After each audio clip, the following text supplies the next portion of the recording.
আমন্ত্রণ সবাইকে road two democracy অনুষ্ঠান। আপনাদের সঙ্গে আছে আমি সাইফুল হক। এই অনুষ্ঠানটি শুক্র থেকে রবি এই 3 দিন এই সময় আরটিভিতে নিয়মিত সম্প্রচার হয়। দর্শক, দেশের যে কোনো সংকটে সর্বস্ব দিয়ে পাশে থাকেন প্রবাসী বাংলাদেশিরা। সম্প্রতি ছাত্র জনতার অভ্যুত্থানেও পৃথিবীর বিভিন্ন দেশে ছড়িয়ে থাকা প্রবাসীরা নানাভাবে ভূমিকা রেখেছেন। বৈষম্য বিরোধী আন্দোলনে ছাত্রদের বুকে চালানো গুলির প্রতিবাদে রেমিটেন্স না পাঠানোর ক্যাম্পেইন শুরু করেছিল তারা। রাস্তায় বিক্ষোভ করায় কারাবরণও করতে হয়েছে অনেককে। যদিও অন্তর্বর্তী সরকারের অনুরোধে সাধারণ ক্ষমার আওতায় মুক্তি পেয়ে দেশে ফিরেছেন আটক প্রবাসীরা। হাসিনার পতনের পর অন্তর্বর্তীকালীন সরকারকে শক্তিশালী করতে বৈধ পথে রেমিটেন্স পাঠানো শুরু করে তারা। বাড়তে থাকে রেমিটেন্স প্রবাহ। সব রেকর্ড ভেঙে ডিসেম্বরের রেকর্ড $264 কোটি সমপরিমাণ অর্থ দেশে পাঠায় প্রবাসী যোদ্ধারা। ডক্টর ইউনূস সরকার প্রবাসীদের প্রতি কৃতজ্ঞতা জানিয়ে হযরত শাহজালাল আন্তর্জাতিক বিমানবন্দরে প্রবাসী লাউঞ্জ উদ্বোধন করলেও বন্ধ হয়নি হয়রানি। এদিকে রাজনৈতিক দলগুলোর বিদেশি শাখার কর্মকাণ্ড দেশের ভাবমূর্তি ও ব্র্যান্ডিংয়ের ক্ষতি করছে মন্তব্য করে পররাষ্ট্র উপদেষ্টা মোহাম্মদ তৌহিদ হোসেন বলেছেন, পৃথিবীর কোনো দেশের রাজনৈতিক দলের এত শাখা বা কর্মী নেই। এমন প্রেক্ষাপটে দর্শক, আজ আমাদের আলোচনার বিষয় গণ অভ্যুত্থানে প্রবাসীরা স্বীকৃতি কী।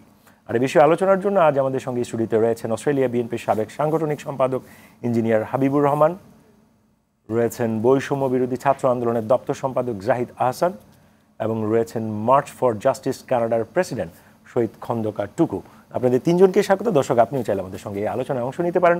স্কলে দেখানো নম্বরে ফোন করে প্রতিক্রিয়া দিতে পারেন, জানাতে পারেন আপনার মতামত, প্রশ্ন রাখতে পারেন, লিখতে পারেন ফেসবুকেও। সরাসরি চলে যাচ্ছে মূল আলোচনায়। শুরুটা করতে চাই অস্ট্রেলিয়া বিএনপির সাবেক সাংগঠনিক সম্পাদক ইঞ্জিনিয়ার হাবিবুর রহমান আপনাকে দিয়েই। যেটা আজকে আমাদের আলোচনার শিরোনাম সেটি হচ্ছে যে গণ অভ্যুত্থানে প্রবাসীদের ভূমিকার কথা আমরা একটু শুরুতে বললাম, কিন্তু শেষে যে প্রশ্নটি আমি রেখেছি যে স্বীকৃতি কি আসলে তারা পাচ্ছে কি না। কারণ আমরা সবশেষও বিমানবন্দরে দেখলাম কানাডা প্রবাসী একজনের হয়রানির ঘটনা, তো অনেক ধরনের ইস্যুস হচ্ছে। আপনি যদি সব মিলিয়ে যদি আলোচনাটা শুরু করেন, তাদের রোলটা কি ছিল? ধন্যবাদ আরটিভির যারা কলাকুশলী আছেন এবং দর্শক শ্রোতা সবাইকে প্রশান্ত পাড়ের বাঙালিদের পক্ষ থেকে সালাম নিবেদন করছি এবং যারা সহ আলোচক আছেন আপনাদেরকে শুভেচ্ছা জানাচ্ছি। প্রবাসীরা দীর্ঘ বছর ধরেই বাংলাদেশের আর্থ সামাজিক থেকে শুরু করে সব জায়গায় অবদান রেখে আসছে। দুর্ভাগ্যবশত সে স্বীকৃতি তারা কখনোই পায়নি।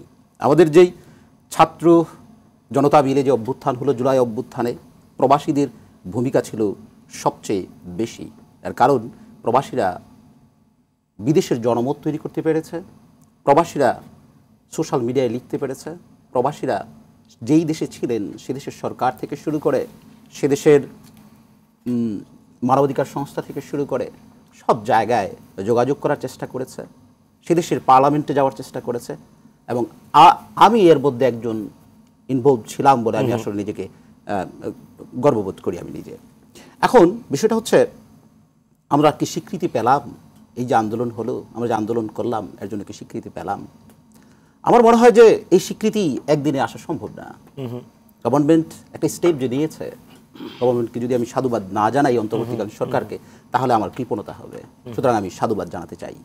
আর পররাষ্ট্র উপদেষ্টা যে কথাটা বলেছেন যে বাংলাদেশের যে রাজনৈতিক দলগুলো আছে সেই দলগুলোর বিভিন্ন দেশে যে শাখা প্রশাখা, এতে করে দেশের ভাবমূর্তি নষ্ট হচ্ছে। আর পৃথিবীর কোনো দেশের এইরকম শাখা প্রশাখার কোথাও নেই, কথা সত্য। শাখা প্রশাখা নেই, কথা সত্য, কিন্তু ভাবমূর্তি নষ্ট হচ্ছে বলে উনি যে ব্লেমটা দিয়েছেন, আমি মনে করি না।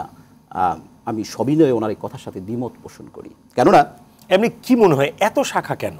আমি এক ধরনের স্পেনের ভেতরে আমি অন্ততপক্ষে 8-10টা বিএনপি আওয়ামী লীগের আমি শাখা দেখেছি, এবং একটা কমিটি আরেকটা কমিটিকে মানে না, একজন স্বঘোষিত। এটার পেছনের বাণিজ্যটা বা এর পেছনের রাজনীতিটা কি? না, বিষয়টা এখানে সেই জিনিসটা না। বিষয়টা হচ্ছে যেখানে আমি যদি অ্যাজ এ হোল বলি যে এখানে অনেকগুলো ভাগ আছে। নেতৃত্বের প্রতিযোগিতা, নেতৃত্বের প্রতিযোগিতা থাকা কিন্তু খুব স্বাভাবিক একটা বিষয়। একটা গণতান্ত্রিক যদি দল হয়, সেই গণতান্ত্রিক দলের মধ্যে বিএনপি একটা বড় রাজনৈতিক দল, সেই দলের মধ্যে অনেক পার্টিসিপেন্ট থাকতে পারেন, অনেক সুস্থ প্রতিযোগিতা থাকতে পারে, থাকাটা খুব স্বাভাবিক বিষয়। কিন্তু প্রশ্নটা হচ্ছে যদি কেউ একজন আরেকজনকে মানছে কিনা সেটা হচ্ছে বিষয়। সেক্ষেত্রে আরো স্ক্রুটিনাইজ করা দরকার হইতে পারে। যদি এখানে তিনটা, আপনি বললেন স্পেনে 10টা গ্রুপ আছে, অস্ট্রেলিয়া তো আছে, আমি দেখেছি। অস্ট্রেলিয়াতে আমাদের 3টা গ্রুপ আছে। মানে এক গ্রুপ আরেকজনকে মানে না, নিজেরা একটা কমিটি দিয়েছে, বিভিন্ন রেস্টুরেন্টে বসে বসে তারা ছোট একটা ব্যানার নিয়ে ছোট ছোট করে আমি কমিটিগুলো আছে ভাই, আমি দুনিয়ার অর্ধেক দেখেছি। আমি এগ্রি, আপনার কথার সাথে এগ্রি, কিন্তু আমার প্রশ্নটা সেই জায়গাটার মধ্যে না।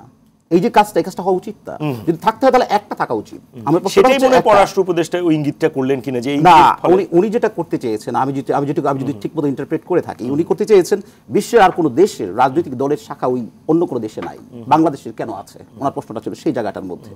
বাংলাদেশের যে কেন আছে, যদি বাংলাদেশের সেই রাজনৈতিক কি জানি শাখা প্রশাখা সেখানে না থাকতো, তাহলে হয়তো অনেক আন্দোলনের এই যে চিত্রটা, এই চিত্রটা এমন নাও হইতে পারতো। আচ্ছা, সুতরাং থাকা জরুরি। মোটামুটি ধন্যবাদ হাবিব ভাই, আপনার কাছ থেকে একটা ভার্সন আমি পেলাম। যেতে চাই মার্চ ফর জাস্টিস কানাডার প্রেসিডেন্ট শহীদ খন্দকার টুকু, আপনার কাছ থেকে অভ্যুত্থানের সময়কালীন কোনো যদি স্মৃতি দিয়ে আপনি আসলে শুরু করেন, কিভাবে আপনারা একত্রিত হলেন, কিভাবে এই আন্দোলনটাকে আপনারা আপনাদের মতো করে হাইটে নিয়ে গেলেন, একটু যদি বলেন। Thank you very much. Welcome. আমার মনে হয় যে প্রশ্নটা খুব একটা চমৎকার প্রশ্ন এবং ভেরি ইন্টারেস্টিং, অন্তত আমার জন্য। আমি জুলাই মাসে আই ওয়াজ হিয়ার, জুলাই মাসে আমি আমার কাজে এখানে এসেছিলাম।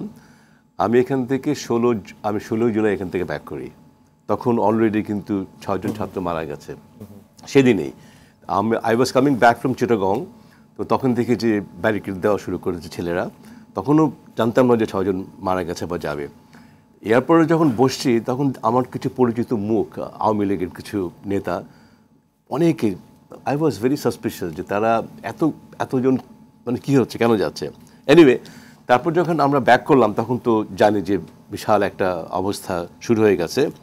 তখন আমরা মনে করলাম যে এই একটা সময় আমরা চুপ করে থাকতে পারি না, because this was totally unacceptable, যেভাবে পাখির মতো মানে ছাত্রদেরকে মারছিল। তখন আমরা কিছু যারা সোশ্যালি অ্যাক্টিভ ওখানে, আমরা কয়েকজন মিলে ঠিক করলাম যে আমাদেরকে এই বিরুদ্ধে কাজ করতে হবে। আপনি টরন্টোতে ছিলেন? জি। এবং আমরা তখন মার্চ ফর জাস্টিসটা আমরা এস্টাবলিশ করলাম 18 বা 19 জুলাই। এবং within a very short time আমরা কতগুলো খুব আমি বলবো মূল্যবান কাজ করেছি। সেটা হলো যে আপনি যেটা বললেন যে ওখানে বিভিন্ন অ্যাক্টিভ যারা গভর্নমেন্ট যে সংগঠনগুলো আছে, বিশেষ করে ফরেন মিনিস্ট্রি, তাদের সাথে আমরা যোগাযোগ করা শুরু করলাম। ওখানকার এমপি মিনিস্টারদের সাথে যোগাযোগ করা শুরু করলাম। এবং আমি খুব প্রাউডলি বলতে পারি যে মার্চ ফর জাস্টিসের কারণে আপনার জুলাইয়ের শেষ দিকে একটা বিবৃতি এসেছিল আপনার গ্লোবাল অ্যাফেয়ার্স, তার মানে ফরেন মিনিস্ট্রি থেকে, যেখানে ক্লিয়ারলি বলেছিল যে বাংলাদেশে যে গণতান্ত্রিক আন্দোলনে যেভাবে তাকে করা হচ্ছে, বন্ধ করার চেষ্টা করা হচ্ছে, এটা কানাডা সমর্থন করে না।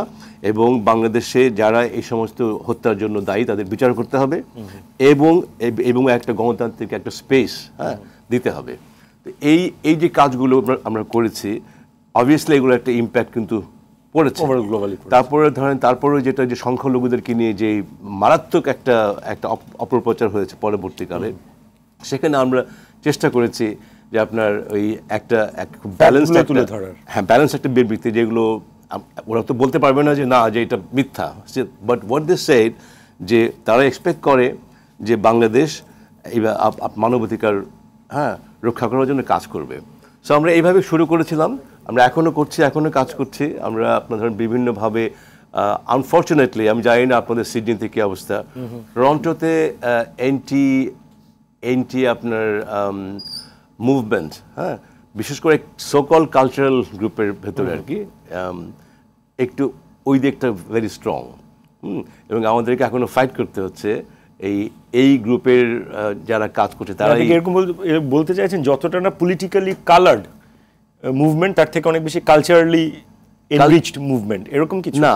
কালচারালি ধরেন যারা ওখানে যারা কালচারাল আপনার অ্যাটমসফিয়ার আছে, মানে বেশি যুক্ত, এটা সবসময় তাই, এখানেও তাই, তারা একটু আপনার they have been always pro আপনার Awami League kind of thing, right? তারা এই আন্দোলনটাকে বা এই চেঞ্জটাকে গ্রহণ করতে পারছে না। এবং তারা এখনও খুব active, they are very active, এবং নানা রকমের ভ্রান্তিকর ভুল তথ্য দিয়ে আপনার দেশে এবং বিদেশে এই কালকেই পড়লাম যে আপনার কানাডার একটা সংগঠনের কালকে বা পরশু তার বোধহয় জেনারেল সেক্রেটারি তিনি ইন্ডিয়াতে যে বলেছেন যে এখানে মারাত্মক কি হচ্ছে এবং কি বলে ভারতকে একটা শান্তিরক্ষী বাহিনী পাঠানোর জন্য দাবি করেছে। তো এই ধরনের কাজগুলোর জন্য আমরা বিরুদ্ধে আমরা জনমত তৈরি করতে। আপনি একটু পররাষ্ট্র উপদেষ্টার মন্তব্য নিয়ে কোনো কমেন্ট আপনার যদি করতে চান, যে পৃথিবীর কোথাও আসলে কোনো দেশেই বাংলাদেশের মতো রাজনৈতিক দলের এত শাখা নেই এবং এটি বাংলাদেশের ব্র্যান্ডিং এর ক্ষেত্রে একটা সংকট তৈরি করছে। এই ব্যাপারটা আমি কিন্তু আপনার সাথে একটু দ্বিমত পোষণ করব। আমার মনে হয় যে ইট ইজ ভেরি রাইট, হ্যাঁ, এবং আমরা দেখছি যে বাইরে আওয়ামী লীগ, বিএনপি এবং তারপরে কৃষক দল অমুক নানা রকমের সংগঠন করছে, হ্যাঁ, এবং আমরা যারা বিদেশ থাকি আমাদের ফোকাস হওয়া উচিত ওই দেশের রাজনীতিতে ইনভলভ হওয়া এবং ওখান থেকে আমাদের বাংলাদেশকে আমরা কিভাবে হেল্প করতে পারি সেই চেষ্টা করা। আমি মনে করি যে this is right. Thank you. আমি এবারে যেতে চাই বৈষম্য বিরোধী ছাত্র আন্দোলনের দপ্তর সম্পাদক জাহিদ হাসান আপনার কাছে। আপনারা অনেকগুলো অন্যায্যতা নিয়ে কথা বলছেন, প্রবাসীদের ন্যায্যতার বিষয়ে আপনাদের এ পর্যন্ত আসলে কি আপনারা বলেছেন? সরকারকে তো আপনারা বলেছেন, বৈষম্যের বিষয়ে সারাক্ষণই তো আপনারা বলছেন, প্রবাসীদের ব্যাপারে আপনাদের দৃষ্টিভঙ্গি বা আপনাদের অবস্থানটা একটু যদি বলেন। সাম্প্রতিক সময়ে বিমানবন্দরেও আমরা একটা ঘটনা দেখলাম, বলেন যদি একটু। ধন্যবাদ। যারা দর্শকবৃন্দ দেখছেন তাদেরকে ধন্যবাদ, সহ আলোচক এবং মান্যবর উপস্থাপককে ধন্যবাদ। আমরা যেটা লক্ষ্য করেছি এবং আমরা যেটা আসলে ফিল করি যে যারা প্রবাসী বাংলাদেশে আছেন তারা দীর্ঘদিন ধরে নানা রকমের বৈষম্যের শিকার, নানা রকমের অন্যায্যতার শিকার। সেই অন্যায্যতার শুরু হয় যখন থেকে কোনো একজন ব্যক্তি মনে করেন তিনি দেশের বাইরে যাবেন, তিনি তার পরিবারকে ভালো রাখবেন, দেশকে সার্ভ করবেন রেমিটেন্স দিয়ে।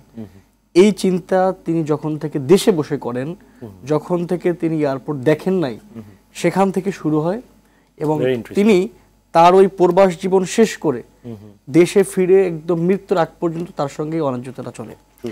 আপনি একটা বিষয় খেয়াল করুন, একজন প্রবাসী যখন দেশের বাইরে যেতে চান, আমরা এখানে দেখি যে পাসপোর্টকে কেন্দ্র করে, ইভেন ভিসাকে কেন্দ্র করে অনেক রকমের দালালি বাণিজ্য চলে এবং এর পাকে পড়ে আমরা দেখি যে বাংলাদেশের মূলত যারা রেমিটেন্স যোদ্ধা, যে সকল শ্রমিকরা দেশের বাইরে বিভিন্ন দেশে যান, বিশেষ করে মধ্যপ্রাচ্যে যান, তারা সবাই খুবই কম শিক্ষিত মানুষ।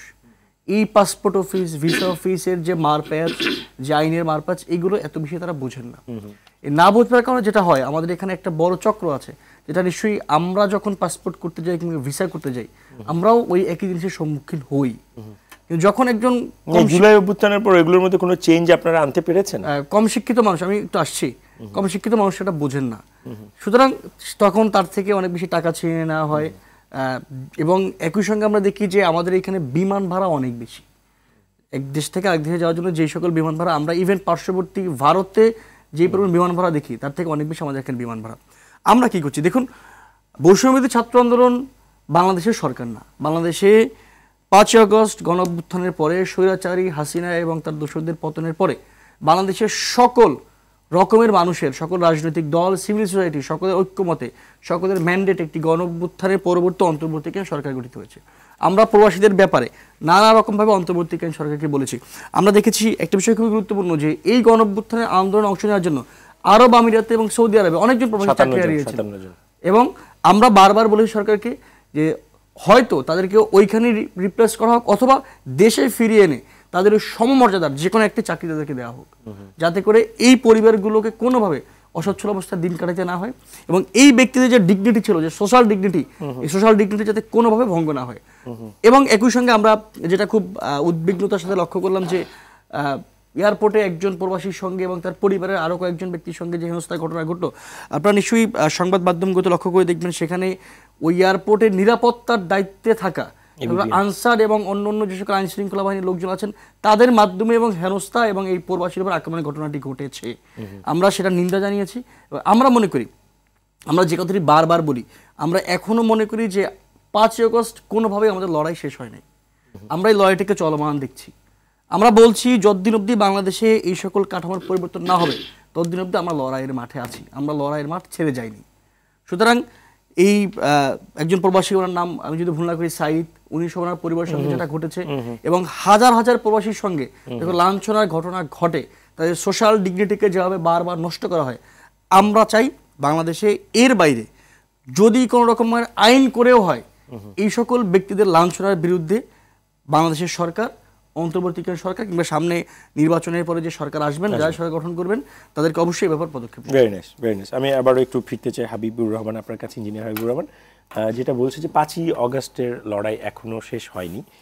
তো টুকু ভাই একটু বলার চেষ্টা করলো, এখনো আপনার মিস ইনফরমেশন, ডিসইনফরমেশন, ম্যাল ইনফরমেশনের ছড়াছড়ি হচ্ছে, গুজব ছড়ানো হচ্ছে। তো আপনার অভিজ্ঞতা যদি একটু বলেন যে 5 অগাস্ট পরবর্তী অস্ট্রেলিয়ার অবস্থাটা একটু যদি বলেন, যে সেখানে রাজনৈতিক দলগুলো বা যদি যারা পতিত দল, সেই দলের লোকজনের অ্যাক্টিভিটি সেগুলো কেমন একটু যদি বলেন, আমরা একটু শুনি। না, হি ইজ ভেরি রাইট। ওই যে উনি বলছেন যে যারা সাংস্কৃতিক কর্মী, বেসিক্যালি ওরা একটু pro Awami League, pro fascist বললে হয়তো ঠিকঠাক মতো বলা হবে। আচ্ছা, আমরা যে এই প্রবলেমটা ফেস করিনি তা কিন্তু না। আমাদের সবচেয়ে বড় মেসিভ প্রোটেস্টটা ছিল 21 অফ জুলাই, যেটা এত বড় মেসিভ প্রোটেস্ট বাংলাদেশিদের অস্ট্রেলিয়ায় আর দেখেনি বাংলাদেশিরা। এটা আমি একজন অর্গানাইজার ছিলাম। ওইখানে অনেক সাংস্কৃতিক কর্মীরা বিরোধিতা করার চেষ্টা করেছে, কিন্তু আবার অনেকে আমাদের সাথে যোগও দিয়েছে। এটা অস্বীকার করার কোনো জো নেই, যোগও দিয়েছে। আমরা এগুলো ফেস করেছি। এখন এর পরবর্তীতে 5 তারিখের পরে যে কাজটা হয়েছে, আওয়ামী লীগের যারা চোরগুলো, ভণ্ডগুলো এদেশ থেকে ওই অস্ট্রেলিয়ায় গিয়েছে। 14 তারিখে ফরেন মিনিস্টারের, আমার 14ই আগস্ট, 5 তারিখে পতিত হলো, 14ই আগস্ট ফরেন মিনিস্টারের সাথে আমাদের একটা মিটিং ছিল, এটা ক্যানবেরায়, পার্লামেন্টে। তো মিটিংটার মধ্যে আমাদের মূল যে জায়গাটা ছিল বেসিক্যালি উপস্থাপনের, যে তারা সেফ হ্যাভেন হিসেবে এই অস্ট্রেলিয়াকে ব্যবহার করতে পারে, ওই চোরগুলো চলে আসতে পারে, আমরা আসলে কি করতে পারি বা তোমরা আমাদেরকে কি সহযোগিতা করতে পারো। তখন ওরা আমাদের কাছে চাইলো যে এভিডেন্স, প্রত্যেকটা ব্যক্তি এবং ব্যক্তির এভিডেন্সগুলো দেয়।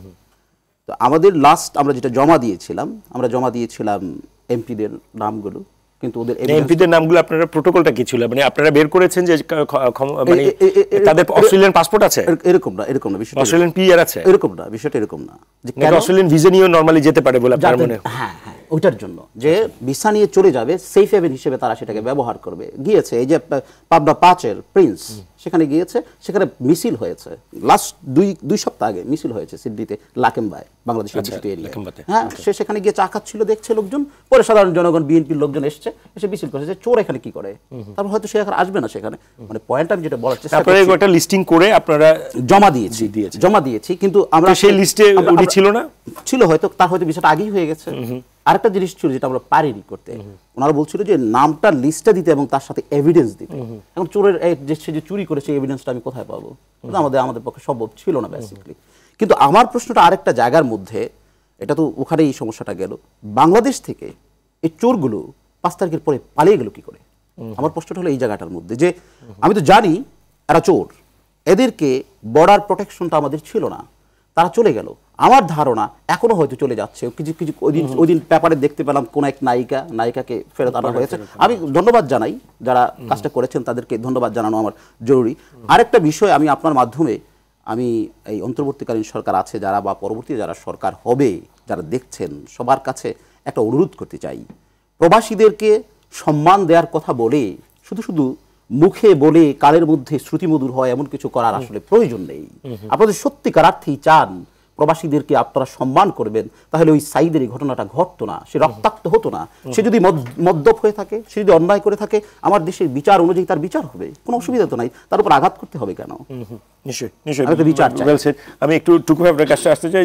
অস্ট্রেলিয়ার একটা পার্সপেক্টিভ আমরা পেলাম, কানাডা তো কি এরকম অগাস্টের পরে অনেকেই সেফ হোম হিসেবে সেটা নিয়ে সেরকম ঘটনাগুলো কি এরকম আপনারা কিছু জানেন কি? কানাডা তো already it is one of the safe homes of lot of money launder perpetrators যারা করেছে। আমরা এখন যেটা চেষ্টা করছি যে নতুন করে আমাদের কানাডাতে এদেরকে আইডেন্টিফাই করা, যাদেরকে আমরা অনেকে চিনি, আপনারা ধরেন যারা ইল গটন মানি করেছে এবং তারপরে ওগুলো দিয়ে সেখানে আলিশান বাড়ি, আপনার জানেন বলতে বেগমপাড়া বলে একটা নামই আছে, হ্যাঁ, যদিও বেগমপাড়া বলতে কোনো স্পেসিফিক জায়গা নেই, বাট ছড়িয়ে ছিটিয়ে। এখানে একটা প্রশ্ন আমি একটু জানতে চাই, সে তো ওই দেশের লিগ্যাল যেই রেগুলেটরি ফ্রেমওয়ার্কের আন্ডারে থেকেই ও বাড়িগুলো নিশ্চয়ই কিনেছে বা ওই পাড়া করেছে। এখন আপনার যে ডিমেনশনটা যে আপনারা আইডেন্টিফাই করে এর পরের প্রসিডিউরটা কি হবে? এর পরের প্রসিডিউরটা হবে হলো যে আমরা গভর্নমেন্টের কাছে আমরা ইনফর্ম করব, হ্যাঁ, যে আপনার তারা তো লুপ হোল বের করে, তাই না? ওখানে আসলে কি যে যারা অসৎ তারা নানাভাবে আপনার ম্যানিপুলেট করতে পারে, বাট অ্যাসাইলাম চাইতে পারে। একসময় যে কিন্তু গভর্নমেন্ট কিন্তু এগুলোকে বন্ধ করে দেয়, হ্যাঁ, initially because they are very fair, very clean countries, হ্যাঁ, ওরা এত নয় বোঝে না, কিন্তু যখন দেখা যায় যে আস্তে আস্তে এগুলো বের হয় তখন দে বিকাম ভেরি স্ট্রিক্ট এবং তখন বন্ধ করে। তা আমরা এখন চেষ্টা করব যে এই গ্রুপ অফ পিপলকে আমরা জানি তারা কারা, কিন্তু আমরা বললে তো সেটাকে আপনার এটা এভিডেন্সের ব্যাপার আছে এবং ওই দেশ ওর মতো করে একটা ওদের প্রসিডিউর আছে। Thank you very much. তো আমরা এভিডেন্সটা এখান থেকে নেবার চেষ্টা করছি। এখান থেকে এখানকার কিছু ইম্পর্টেন্ট গভর্নমেন্ট অফিসের সাথে আমরা অলরেডি যোগাযোগ করেছি, হ্যাঁ, আর আপনারা সেখান থেকে কিছু এভিডেন্স নিয়ে আমরা ওখানকার গভর্নমেন্টকে আমরা পাঠাবো। These are genuine cases. Okay, আমি আবারও একটু জাহিদের কাছে আসতে চাই। যেটি বললো যে এই প্রশ্নটা অনেকেরই প্রশ্ন যে 5ই আগস্টের পরে এরকম বিভিন্ন জায়গায় এক্সিট পেলো কি করে? আপনার কি মনে হয় আসলে এক্সিট, আপনারা এত প্রেশারে সরকারকে রাখছেন তারপরেও এক্সিট পেলো কি করে? কারণ আপনাদের বড় একটা জায়গা হচ্ছে যারা খুন করেছে, যারা এই গণহত্যা করেছে তাদের একটা বিচার আপনারা চান। তো এরকম অনেক আসামিকে আমরা দেখছি চলে গেছে এবং স্বরাষ্ট্র মন্ত্রণালয় উপদেষ্টারও কথা শুনেছি, আমি জানতাম না, বা এরকম কিছু কথা আমরা খুব লুজ স্টক যেগুলোকে বলে আমরা শুনেছি। কি মনে হয় আপনার গেল কি করে? সরকারের একটা নেগলিজেন্সি বা একটা দুর্বলতা এখানে নিশ্চয়ই আছে, যে এতজন মানুষ এবং তারা গণহত্যার আসামি, তাদের নামে মামলা হয়েছে, ভুক্তভোগী পরিবারগুলো ট্রাইব্যুনালে যাচ্ছে, তারপরও এই সকল আসামিরা পালিয়ে গিয়েছে। ইভেন আমরা দেখলাম যার উস্কানিতে 15ই জুলাই ছাত্রলীগ ঢাকা বিশ্ববিদ্যালয়ে আমাদের উপরে সারাশি আক্রমণ চালালো ওবায়দুল কাদের। আমরা দেখলাম যে তিনি বোধহয় অনেকদিন ছিল দেশে, এরপর চলে গেল, এবং আমরা কিছুদিন পর সংবাদ মাধ্যমে দেখতে পেলাম কোন একজন যুবদল নেতার মাধ্যমে তিনি বর্ডার ক্রস করেছেন। এখন একটু ওনার দলের কাছে, যেহেতু উনি দল করেন, এই প্রশ্নটা ওনার কাছে করব। আমি শেষ করে যাব। আমি আই ডোন্ট নো যে এই নিউজটা সত্য। হ্যাঁ, এক্স্যাক্টলি। হ্যাঁ, তো আমরা সেটা দেখেছি। যদি এমনটি হয়ে থাকে, আমরা মনে করি এইরকম অনেকজনের মাধ্যমে তারা এক্সিটটা পেতে পারেন। আমরা দেখেছিলাম একজন বিচারপতি যিনি শাহবাগের ওই মামলাগুলো বিচার করেছিলেন, শামসুদ্দিন মানিক, তাকে বর্ডার থেকে ওখানকার বিজিবি ধরেছিল। তো তিনি যে বর্ডার পার হচ্ছেন কারো না কারো মাধ্যমে পার হচ্ছিলেন। প্রথম প্রশ্ন হচ্ছে এই ব্যক্তিগুলো কারা এবং আমাদের বর্ডার কি পরিমাণে অরক্ষিত? সেখান থেকে একজন চাইলেই যে কোনো একজন গণহত্যার আসামি, যারা বাংলাদেশের 2000 ছাত্র জনতার প্রাণ কেড়ে নিয়েছে, এখনো হাজার হাজার আহত মানুষ হসপিটালে কাতরাচ্ছে, তাদেরকে পার করে দিচ্ছে। সুতরাং এই ব্যক্তিগুলোকে খুঁজে বের করতে হবে এবং সরকারকে আরো বেশি স্ট্রিক্ট হতে হবে। যে জাহিদ, এটা শুনতে খুব ভালো লাগে, এগুলো খুব মানে অডিবলি ভেরি মানে খুব শ্রুতিমধুর যে সরকারকে স্ট্রিক্ট হতে হবে। ঠিক কোন মাত্রায় সরকার স্ট্রিক্ট হলে এই জিনিসটা হবে না, সেইটার কি কোনো প্ল্যান বা সেইটার কি কোনো আপনাদের আইডিয়া আছে? কারণ স্ট্রিক্ট হতে হবে, হার্ডলাইনে যেতে হবে, ইজ অডিবলি ভেরি সাউন্ড সুদিং, একটু যদি বলেন। ওই মাত্রায় হার্ড হতে হবে, যেই মাত্রায় হার্ড হলে যে সকল গণহত্যার আসামিরা, যারা এই গণহত্যার পিছনে কাজ করেছে, তারা যারা দেশ থেকে পালিয়ে অলরেডি চলে গেছে, তাদেরকে ফেরত এনে ট্রাইব্যুনালে মুখোমুখি করা যাবে। এবং যারা এখনো আছে, তারা কই আছে, যদি কোনো ক্যান্টনমেন্টেও থেকে থাকে, তাদের প্রত্যেককে বের করে এনে আইনের আওতায় আনতে হবে। ওই পরিমাণে কঠোর অবশ্যই সরকারকে হতে হবে। সেই ব্যাপারে আপনাদের প্রেশার ক্রমাগত আপনারা রাখছেন? অবশ্যই। আমরা সরকারকে একই কথা আমরা যেটা বলছি, আমাদের একটা খুব স্লোগান আছে যেটা আমরা এখন বলি, যে এই মুহূর্তে বিচার এবং সংস্কার এই দুইটা সমান্তরালে জরুরি। বাংলাদেশে এই যে 2000 মানুষ প্রাণ দিল, আমি শুধু এই 2000 মানুষের প্রাণ দেওয়া কি একভাবে আইডেন্টিফাই করতে চাই না, এর আগেও তো মানুষ দিয়েছে। শাপলা ম্যাসাকার হয়নি, পিলখানায় গণহত্যা হয়নি, হয়েছে তো। বিভিন্ন সময় বিএনপি জামাতের কর্মীদের উপরে আক্রমণ হামলা হয়নি, হয়েছে তো। এই প্রত্যেকটির বিচার করতে হবে এবং যারা এই বিচারের আসামি তাদের প্রত্যেককে দেশে ফিরিয়ে আনতে হবে। আমি একটু ভাই আপনি যেহেতু অস্ট্রেলিয়া থাকেন, নিয়ম কানুন অনেক জানবেন, যারা এরকম চলে যায় এদেরকে কি আসলে আনার সুযোগ অস্ট্রেলিয়ার? আমি ক্যানাডাটা মোটামুটি জানি যে একটু কঠিন আর কি, অস্ট্রেলিয়াতে কি এরকম? আসলে আনা যায় না। এক্স্যাক্টলি এই কথাটা আমাদেরকে মিনিস্টার বলেছে। যদি কেউ চলে আসে এখানে, মানে সিডনিতে বা অস্ট্রেলিয়াতে যদি ঢুকে যায় তাহলে তাকে আসলে পাঠিয়ে দিতে পারবে না। সে যদি অ্যাসাইলাম সিক করে, তো তাহলে তাকে কি করা যেতে পারে? আমাদের লাস্ট পয়েন্টটা ছিল যে তাহলে সে মেইনল্যান্ডেও থাকতে যেন না পারে। সে অ্যাসাইলাম যদি সিক করে, ওদের রুল অনুযায়ী তাকে অ্যাসাইলাম দিতে হবে। যদি এখানে চলে যায়, তাহলে তাকে কি করা যাবে? ওদের এখানে ক্রিসমাস আইল্যান্ড নামের একটা আইল্যান্ড আছে, তো ওই আইল্যান্ডে যেন নেওয়া হয়, সেটা ছিল আমাদের দাবি, যে যারা চলে আসে ওটা এক ধরনের প্রিজন, এক ধরনের প্রিজন, তাকে যেন সেই প্রিজনের মধ্যে ফেলে দেওয়া হয়, সেই জন্য ওখানে থাকে। এটা ছিল আমাদের কথা। এখন ওই যে ভাই বললেন যে স্ট্রিক হওয়ার পেছনে আমাদের সরকার কতটুকু স্ট্রিক আছে, পালিয়ে যাচ্ছে, যুবদল নেতার মাধ্যমে হ্যাঁ জনতার মাধ্যমে চলে যাচ্ছে। দেখুন ভাই, একটা কথা বলি, আমরা বিএনপি করি, আওয়ামী লীগ করি, জাতীয় পার্টি করি, যেই দল করি না কেন, সবার আগে আমি একজন মানুষ, এর উপরে আবার আসলে কোনো কিছু নেই, সবার আগে আমি মানুষ সত্য। যেই স্বৈরাচার, যেই হত্যাকারীরা এই আমাদের ছাত্রদের উপরে, আমাদের সন্তানদের উপরে, ভাইদের উপরে আমাদেরকে গুম করেছে, আয়নাগর তৈরি করেছে, মেরে ফেলেছে, আমাদের প্রবাসীর উপর অত্যাচার করেছে, আমাদের টাকাগুলো লুট করে নিয়ে গেছে, ব্যাংকগুলো খালি করে দিয়েছে, আমরা তাদেরকে কোনোভাবেই ছাড় দিতে পারি না। যেই করেছে তদন্ত করে, যদি কোনো যুবদল হয় কেন, যুবদল, বিএনপি, অন্য কোনো যে কোনো দলের যে কোনো মানুষই হোক না কেন, অথবা সরকারি কর্মচারী কর্মকর্তা যেই হোক না কেন, তার বিচার হওয়া জরুরি ভিত্তিতে উচিত। এবং আমি মনে করি যদি এটা নাম এসে থাকে, যে কারো নাম এসে থাকে, সরকার সেখানে ইমিডিয়েট অ্যাকশনে গিয়ে তার বিরুদ্ধে বিচার করা, তাকে ধরা উচিত, তার বিচার করা উচিত। কারণ আমার সবার আগে আমার দেশ, তারপরে হচ্ছে আমার দল, তারপরে হচ্ছে আমার পরিবার। সুতরাং দেশের প্রশ্নে আপোষ করতে আমি একটু আপনার বক্তব্যের বিষয়ে শুনতে চাই, যে এই যে অস্ট্রেলিয়াটাতে জানলাম যে ওখানে আনার সুযোগ নেই, কানাডাতে আমার যতখানি জানা যে আনার সুযোগ নেই, সেক্ষেত্রে আপনাদের কোনো প্রস্তাবনা আছে নাকি এক ধরনের? কানাডা অ্যাকচুয়ালি আপনার যদি তারা সাসপেক্ট করে যে তার মৃত্যু হতে পারে, ডেথ পেনাল্টি হতে পারে, তাহলে একেবারেই সম্ভব নয়। That is the bottom line. হ্যাঁ, তারা কিন্তু আমাদের সাথে তো কানাডার এক্সট্রাডিশন চুক্তিও তো নাই। সম্ভবত আছে, সম্ভবত আছে, আই এম নট শিওর, এটা আমি বলতে পারবো না। কিন্তু আপনার ধরেন যে যদি কারোর, তারা যদি, যেমন নূর আপনার যে বঙ্গবন্ধু, হ্যাঁ তারা জানে তাকে মেরে ফেলবে, হ্যাঁ, তো এই ওরকম জায়গায় আনা সম্ভব না। বাট আদারওয়াইজ আই বিলিভ যদি আমরা প্রমাণ করতে পারি যে they are involve in crimes against humanity এবং মানি লন্ডারিং কিন্তু কানাডায়, কিন্তু সেইটা আপনারা কতখানি করছেন? আমরা এটা ওই বললাম আপনাকে, বললাম যে আমরা কাজ অলরেডি শুরু করেছি। ইন্টারন্যাশনাল কোর্টে কি আপনারা কোনো মামলা করেছিলেন? সরি, ইন্টারন্যাশনাল কোর্টে কি আপনারা কোনো মামলা করেছিলেন? কার বিরুদ্ধে? ওই না, ইন্টারন্যাশনাল কোর্টে আমরা ওনারা তো মানে পক্ষ হবে না। হ্যাঁ, সেটাই। হ্যাঁ, আমরা একটা লজ করেছিলাম। আপনারা করেছেন? আমরা মামলা করিনি, কিন্তু আমরা আরেকটা গ্রুপের সাথে ইনভলভ আছি, আপনাকে বলেছি লন্ডন ভিত্তিক, ওখান থেকে আমরা মামলা করেছি against Hasina and other people. তবে কানাডা থেকে আমি একদম শেষ বিরতির আগে একটা ছোট্ট, যদি কোনো স্টোরি শেয়ার করতে পারেন, কোনো এরকম পার্সোনাল স্টোরি জানেন কিনা, যে 5 আগস্টের পরে তারা চলে গেছে এবং কিভাবে গেছে, সেইটার কোনো স্টোরি কি আপনারা জানেন? 5 আগস্ট মানে ওখানে গেছে, কানাডাতে গেছে, ওটা কেমন করে গেছে এটা বলা আসলে খুব মুশকিল। হ্যাঁ, মানে তাদেরকে কারা শেল্টার দিয়েছে ওখানে, বা কারা দিচ্ছে শেল্টার? আপনাকে আমি একজনের নাম বলি। হ্যাঁ, আপনার এখানে আপনার ওই আমাদের যে ছিল, আইনমন্ত্রী ছিলেন, হ্যাঁ, না আনিসুল হক, তার গার্লফ্রেন্ড, হ্যাঁ, উনি তো এখন কানাডায় আছেন, আমরা জানি।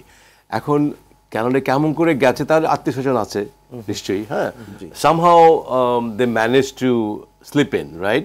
আপনি তো সবার সম্পর্কে তো কানাডার গভর্নমেন্টের কাছে তো নেই। সো হ্যাঁ, এরকম করে অনেকে চলে গেছে।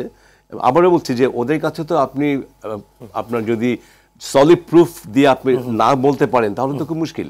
নিশ্চয়ই। আবারও আলোচনাটা শুরু করতে চাই বৈষম্য বিরোধী ছাত্র আন্দোলনের দপ্তর সম্পাদক জাহিদ হাসান আপনাকে দিয়ে। গণঅভ্যুত্থানের প্রসঙ্গ যেহেতু এসছে, আমরা কিছু র্যাপিড ফায়ার কোয়েশ্চেন আপনাকে করেছি। সেটা হচ্ছে গণঅভ্যুত্থানের যেই আকাঙ্ক্ষা নিয়ে এই 5ই আগস্ট এবং এতগুলো প্রাণ গেল, সেই আকাঙ্ক্ষার পরবর্তী যে বাংলাদেশ, সেইটা একটু যদি আপনার মূল্যায়নটা শুনি এই 5 মাসে।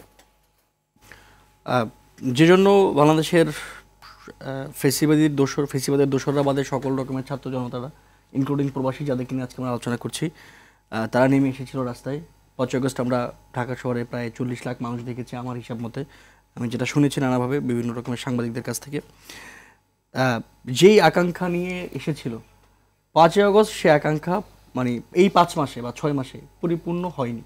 এ ব্যাপারে আমি সম্পূর্ণ রকমের নিশ্চিত করছেন আমাদেরকে, আমি সম্পূর্ণ রকমের নিশ্চিত যে যেই আকাঙ্ক্ষা নিয়ে এই গণঅভ্যুত্থান হয়েছিল সেটা পরিপূর্ণ হয়নি। তবে আমি মনে করি, কিংবা আমি আশান্বিত হতে চাই যে গণঅভ্যুত্থানের পরবর্তী যে অন্তর্বর্তীকালীন সরকার, তারা যে পথে হাঁটছেন তাতে নিশ্চয়ই আমরা যেই জন আকাঙ্ক্ষা নিয়ে গণঅভ্যুত্থানটি হলো সেটি আমরা হয়তো পূরণ করতে পারবো। এবং যদি আমরা পূরণ করতে না পারি তাহলে নিশ্চয়ই সেটা জাতি হিসেবে আমাদের আরেকটা বড় ব্যর্থতা হবে। যেমন ধরুন আমরা গত 16 বছর যে ফেসিবাদের একরকমের কারাগারের মধ্যে ছিলাম, সেই ফেসিবাদের কারাগারের মধ্যে থাকার জন্য অনেকগুলো বিষয়, অনেকগুলো কি ম্যাটার ছিল যেগুলো আমাদেরকে এই ফেসিবাদের কারাগারের মধ্যে আবদ্ধ করে রেখেছিল। যেমন ধরুন এর তালিকায় সর্বপ্রথম আসবে সংবিধান। বাংলাদেশে গত 54 বছর স্বাধীনতার পরে 1971 সালে লাখ লাখ মানুষের আত্মত্যাগ, বহু মায়েদের বোনেদের সম্ভ্রম হারানোর পরে আমরা যে স্বাধীনতা পেলাম, তারপরে কেন আমাদের আবার এসে 24-এ 2000 মানুষকে প্রাণ দিতে হলো? কেন আমাদের গণঅভ্যুত্থান করতে? আমাদের সিস্টেমটা এমন না কেন? কেন আমরা গত 3টা নির্বাচনে ভোট দিতে পারলাম না? আমার বয়স 25 বছর, আমি এখনো একটা ভোটও দিতে পারিনি, কেন আমি পারলাম না? এটা কি শুধুমাত্র যদি আর একটা নির্বাচন হয়ে যায় তাহলেই আমি আবার আমার নির্বাচনের ভোটাধিকার ফিরে পাবো?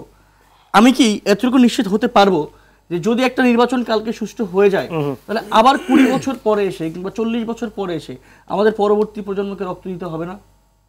না, এবার তো 5ই আগস্টের পরে পলিটিক্যাল পার্টি, এই মুহূর্তে যারা পলিটিক্যাল পার্টি আছে তাদের তো একটা লেসন হয়েছে, যদি ওইরকম ঘটনা ঘটে তাহলে তাদেরও ফেইটে সেটা 5 বছর পরে হতে পারে। এক্স্যাক্টলি। সুতরাং আমাদের এরকম একটা সিস্টেমকে তৈরি করতে হবে, একটা ব্যবস্থা তৈরি করতে হবে, যে ব্যবস্থার মধ্য দিয়ে আমাদের বারবার রক্ত ঝরাইতে হবে। জি, আপনি যেহেতু সংবিধানের প্রশ্নটা করেছেন এবং একটি বড় দল বিএনপির পক্ষ থেকে এই বিষয়টিতে আসলে এক ধরনের খুব স্পষ্টত একটা রিজার্ভেশন আছে, আমি একটু হাইবের কাছ থেকে শুনতে চাই যে আপনাদের দলের পক্ষ থেকে, আপনি যেহেতু সেই দলের একজন কর্মী, আপনি কি মনে করেন যে বিএনপির পক্ষ থেকে এই রিজার্ভেশনটা কেন, এবং বিএনপি 72-এর সংবিধান থেকে মোটামুটি রেখেই তারা ইলেকশন যেতে চাচ্ছে, সেইটা কেন একটু যদি বলেন।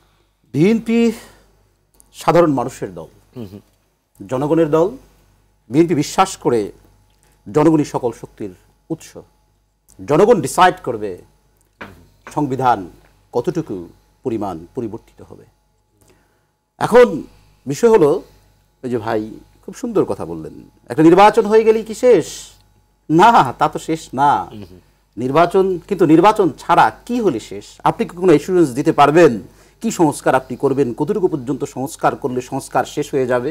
না, এটা সম্ভব না। পৃথিবী যেদিন শুরু হয়েছে এবং কিয়ামত পর্যন্ত এই সংস্কার চলবে, সংস্কার একটা চলমান প্রক্রিয়া, চলতে হবে। এখন যদি আমাকে বলা হয় যে আমরা সংস্কারটা এটুকু জায়গা পর্যন্ত নিয়ে রেখে দিতে চাই, তারপর আমরা নির্বাচন দেব, এটুকু জায়গা কতটুকু জায়গা বলেন আপনি? বিএনপি ওই কথাটাই বলছে। বিএনপি সংস্কার চায় না, এই কথা বলে না তো।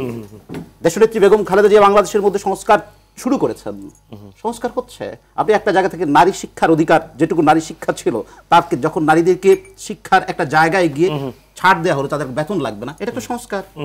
আপনি একটা মহিলা সংস্থা তৈরি করলেন, আপনি বলতে চাইছেন যে বিএনপির ভাবনাটা হচ্ছে নির্বাচনের পরবর্তীতে জনগণই সিদ্ধান্ত নেবে যে আসলে এই সংবিধানের কতখানি রাখবে, কতখানি। তাই তো হওয়া উচিত, আইডিয়ালিস্টিক, তাই তো হওয়া উচিত, তাই নয় কি? কারণ হলো কি, আপনি এ দেশ কার?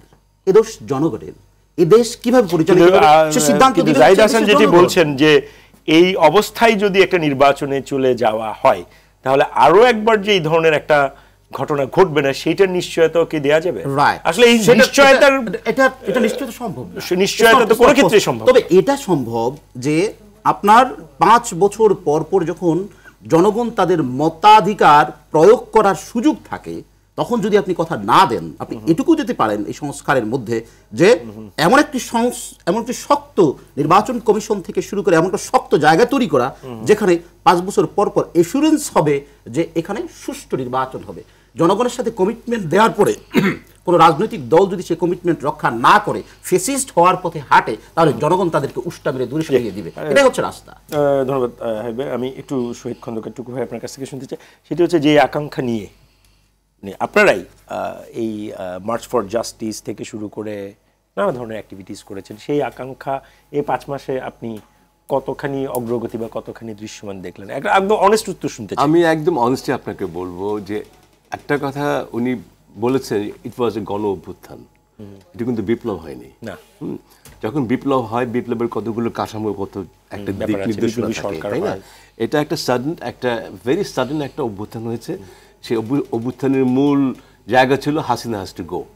তার পরবর্তীতে কি হবে, there were no plans, right? এবং ডক্টর ইউনূসকে আনা হয়েছে এবং তিনি আপনার কিছু উপদেষ্টা করেছেন। আমি মনে করি 5 মাসে এই অবস্থা থেকে যথেষ্ট কাজ হয়েছে। আপনার অনেকগুলো কমিশন, আপনার তাদের রিপোর্ট আসার বোধহয় আর বেশি দিন বাকি নেই। তারপর আপনার তত্ত্বাবধায়ক সরকার এটা এটা আপনার নির্বাচন করবে, সেটা এসছে। সো আমি কিন্তু আই এম ভেরি পজিটিভ, হ্যাঁ, যে আমরা যতটুকু আশা করি, আসলে কি আমাদের আশার তো কোনো মানে লিমিট নেই, হ্যাঁ, উই এক্সপেক্ট টু মাচ, কিন্তু বাস্তবতার নিরিখে আমি personally we are very happy যতটুকু অগ্রগতি হয়েছে। কিছু জায়গায় কিছু ব্যর্থতা অবশ্যই আছে, যেটা আমি ওনাকেও বলছিলাম যে 600 লোক ছিল আপনার 627 জন তারা কোথায়, হ্যাঁ, এটা তো আমাদের জানার রাইট আছে, তাই না? এবং এই প্রত্যেকটা লোক দে আর ক্রিমিনালস, ঠিক আছে, যদি পালিয়েও যে থাকে তাহলে কিভাবে পালালো এগুলো পরিষ্কার হওয়া উচিত।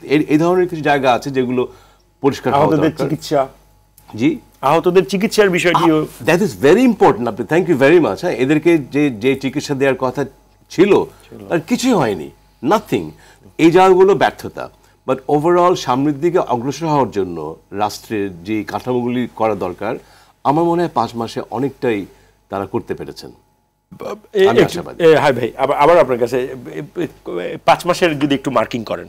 আমার মতে এই 5 মাসে যেই প্রোগ্রেসটা আমাদের হয়েছে, 6টা কমিশন গঠন করা হলো, 6টা কমিশনের মধ্যে 5টা কমিশনের টাইমটা এক্সটেন্ড করে 15th অফ দিস মান্থ, এবং লাস্ট যেটা আরেকটা 72 ঘন্টা আছে, আসলে 72 ঘন্টা আছে, আরেকটা দেওয়া হয়েছে 31 জানুয়ারি পর্যন্ত। এখন আবার প্রশ্ন হলো, এই কমিশনটা এই রিপোর্টটা দিতে 5 মাস চলে গেল আমাদের এই রিপোর্টটা দিতে, এটা আমাদের প্রোগ্রেসে আমরা হ্যাপি হতে হবে কেন? এটার মধ্যে কি আর কোনো লোকজন এখানে অ্যাড করা যেত না? অ্যাড করে কি কাজটাকে এক্সপার্টাইট করা যেত না? আমি বিশ্বাস করি বাংলাদেশের জনগণ বর্তমানে দে বিট ফ্রাস্ট্রেটেড, এবং আপনি খেয়াল করে দেখবেন বাংলাদেশের সিচুয়েশনটা এমন একটা জায়গায় গিয়ে পৌঁছেছে, আপনি আইদার একজন টিচার, আপনি একজন রাজনীতিবিদ, আপনি একজন ব্যবসায়ী, চাকুরি আর হোয়াটএভার, আপনি কিন্তু আতঙ্কে থাকেন। রাত 12টার পরে আপনি ঢাকা সিটিতে বের হলে আপনি একটা আতঙ্কের মধ্যে আছেন, কারণ স্টেবিলিটি নাই। আমার মনে করি এই 5 মাসে কাজ হয়েছে, পজিটিভ কাজ হয়েছে, বাট আরো ভালো হতে পারত। রাইট, সেটি হচ্ছে আরো ভালো হতে পারত। সংবিধানের প্রসঙ্গ আছে, নির্বাচনের প্রসঙ্গ আছে।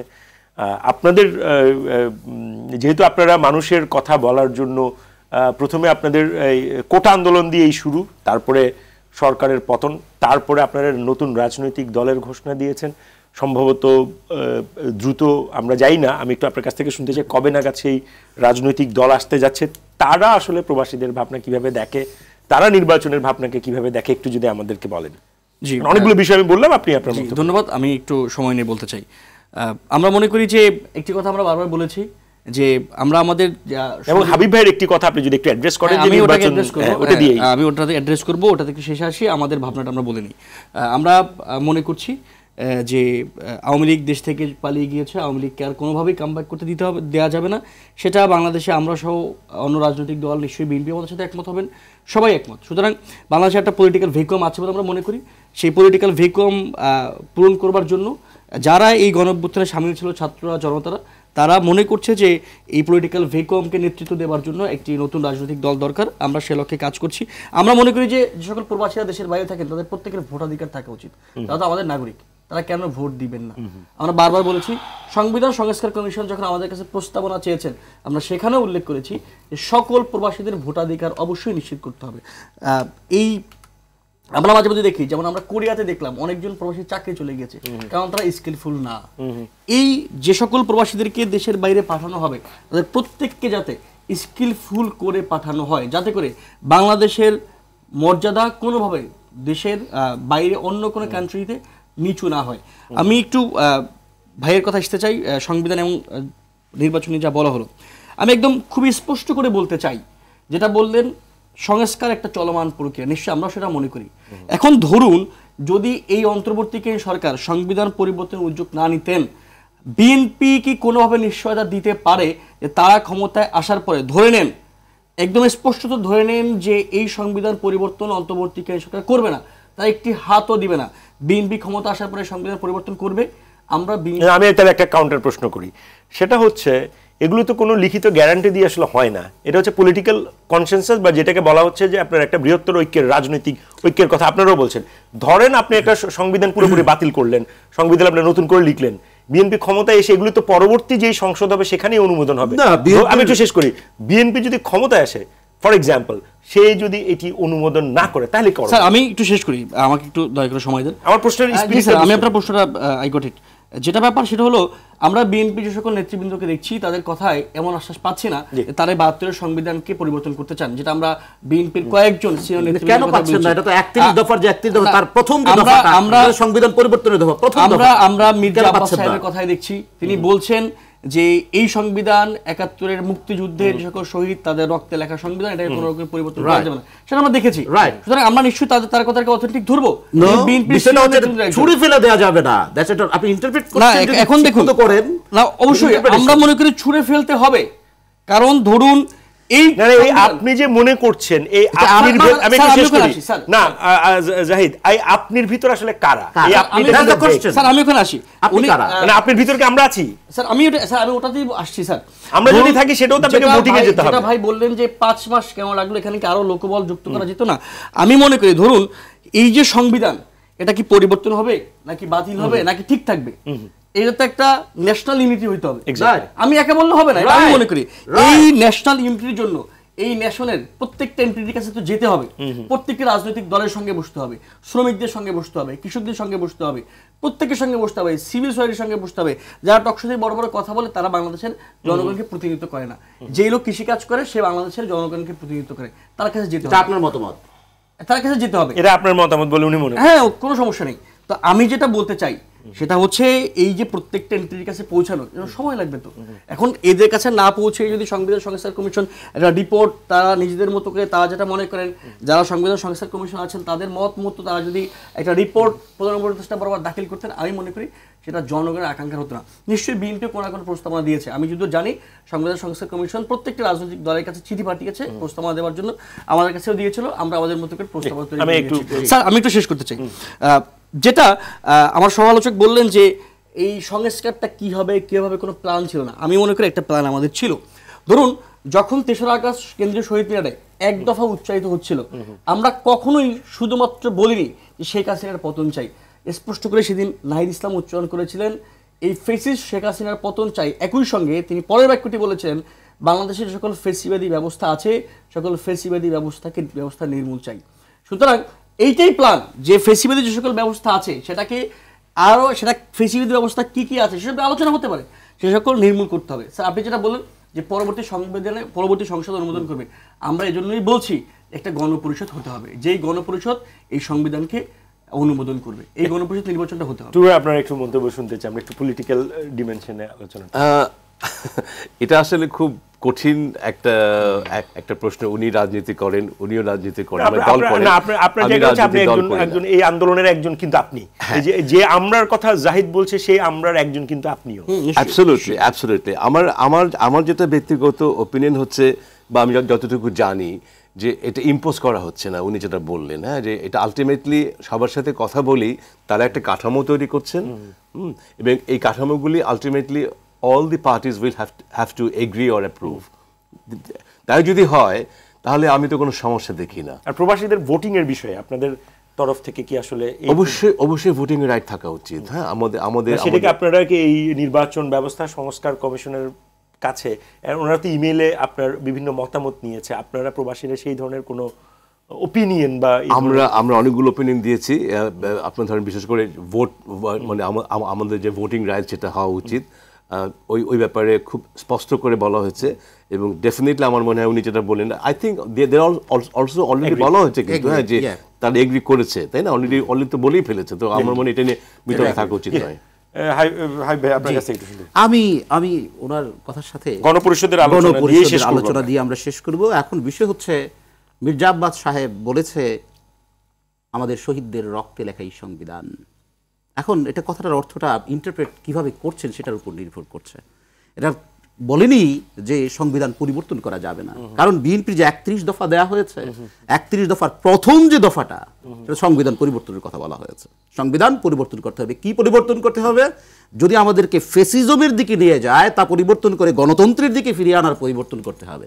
এর অর্থ আমি কিন্তু সিমুলটেনাসলি একটা জিনিস আমি লক্ষ্য করেছি, এই 24 জুলাইয়ের যে অভ্যুত্থান হয়েছে, গণ আন্দোলন হয়েছে, সে আন্দোলনের পরে একটি গোষ্ঠী মনে করছে তারাই হচ্ছে এই সাকসেসের ভাগিদার, তারাই হচ্ছে এই সাকসেস ক্রেডিটটা করেছে তারা। এই ঘটনাটা হয়ে গেছে কিরকম, আওয়ামী লীগের মতো।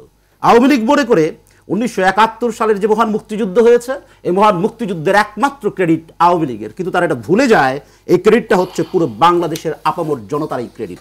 আপনি যদি সিমুলটেনাসলি দেখেন যে এই জুলাই অভ্যুত্থান হয়েছে, জুলাই অভ্যুত্থানের মধ্যে কবে থেকে হয়েছে, জুলাইয়ের 1 তারিখ থেকে শুরু হয়েছে, এটা তুঙ্গে উঠেছে 15 তারিখে, 21 তারিখে গিয়ে যখন 17 তারিখে মারামারি শুরু হলো সারা বিশ্বে ছড়িয়ে পড়েছে, 17 তারিখ থেকে শুরু করে 5ই আগস্ট পর্যন্ত এই ঘটনাটা ঘটেছে। তখন এর আগে এই যে 15 বছর 7 মাস পলাতক স্বৈরাচারী খুনি হাসিনার অন্যায় অত্যাচারে বিএনপি থেকে শুরু করে বিরোধী মতের সকল ছাত্র যুব বিএনপির লোকজনদেরকে হত্যা করা হয়েছে, তাদের চোখ কান রক্ত হত্যা করা হলো, তাদের এই আত্মাহুতি কি হবে? তারা কি আন্দোলনের মধ্যে ছিল না? তারা কি ফ্যাসিস্ট আন্দোলনের বিরুদ্ধে যুদ্ধ করেনি? আর আপনি আমার আপন ভাতিজা, আমার আপন কাজিন এই আন্দোলন করতে গিয়ে জেলে ছিল, তাদের এত বেশি টর্চার হয়েছে, তাদেরকে অনেকদিন হসপিটালে রাখতে হয়েছে।